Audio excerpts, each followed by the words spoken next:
Good evening, dear viewers. CP01 orange plant 90ാമത്തെ ദിവസമായപ്പോൾ നമ്മുടെ ഓറഞ്ച് പ്ലാന്റിൻ്റെ അവസ്ഥ ഇങ്ങനെയാണ്.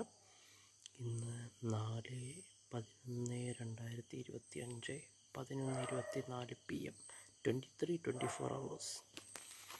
ഇന്ന് 90 ദിവസമായപ്പോഴത്തേക്കും ഏകദേശം 2 ഇലകളും ബാക്കിയുള്ള 2 ഇലകളും പൂർണ്ണമായിട്ട് കരിഞ്ഞു പോയിട്ടുണ്ട്. പക്ഷെ അടർന്നു പോയിട്ടില്ല. അത് സ്വാഭാവികമായിട്ട് തന്നെ അടർന്നു പോകട്ടെ എന്ന് വിചാരിച്ചു. പുതിയ നാമ്പുകളൊന്നും കാണുന്നില്ലെങ്കിലും ഇപ്പോഴും ആ സ്റ്റെമ്മിൽ പച്ചപ്പുണ്ട് കേട്ടോ.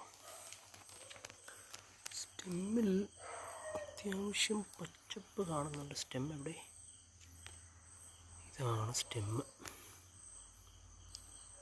CP01 സ്റ്റെമ്മാണ് ഈ കാണുന്നത്.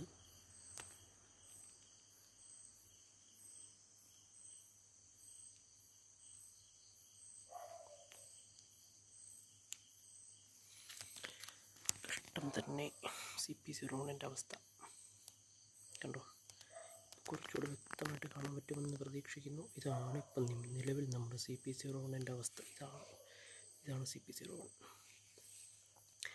പിന്നെ ഞാൻ നമ്മളിന്ന് ടെറേറിയം എന്ന് വിളിക്കാൻ പറ്റത്തില്ലെങ്കിലും പോർട്ടബിൾ മോസ് ഗാർഡനെ കുറച്ചുകൂടെ നല്ല അട്രാക്റ്റീവ് ആക്കാൻ ശ്രമിച്ചിട്ടുണ്ട്. പുതുതായിട്ട് മോസുകളെല്ലാം കൊണ്ടുവന്ന് വെച്ചിട്ടുണ്ട്. പച്ചപ്പ് കൂട്ടാൻ പറ്റുന്നതിൻ്റെ പരമാവധി കൂട്ടാൻ ശ്രമിച്ചു. പിന്നെ ഈ പ്ലാന്റിൻ്റെ പേര് സത്യത്തിൽ ആർട്ടിലറി പ്ലാന്റ് അല്ലെങ്കിൽ ഗൺ പൗഡർ പ്ലാന്റ് എന്നാണ് വിളിക്കുന്നത്.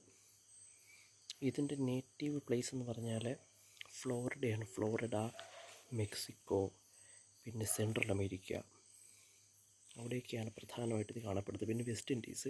ഇത് ആക്ച്വലി നമ്മുടെ നാട്ടിലും കുറേ നാടുകളായിട്ട് വന്നു തുടങ്ങിയിട്ടുണ്ട്. ഇതൊരു ഇൻവേസീവ് സ്പീഷീസാണ് എന്നാണ് പറയുന്നത് ഗൈസ്.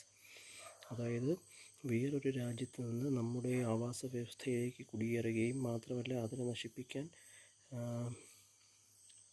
തക്ക വിധമുള്ള ബാക്കി പ്രാണികളോ ജീവികളോ ഒന്നും ഇല്ലാത്ത സ്ഥിതിയിൽ ഇത് പടർന്ന് പന്തലിച്ച ഒരു പ്ലാന്റ് ആണെന്നാണ് പറയുന്നത്. ഈ artillery plant, gun powder plant.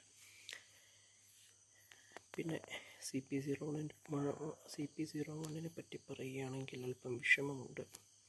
തിരിച്ചു വരും എന്ന് തന്നെയാണ് പ്രതീക്ഷ. പക്ഷെ നിലവിൽ പുതിയ ബഡ്ഡുകളൊന്നും കാണാനില്ലാത്തതുകൊണ്ട് പ്രതീക്ഷ കുറവാണ്. ബാക്കി മോസുകളെ പറ്റി ഞാൻ ഡീറ്റെയിൽ ആയിട്ട് പറഞ്ഞു തരുന്നതായിരിക്കും.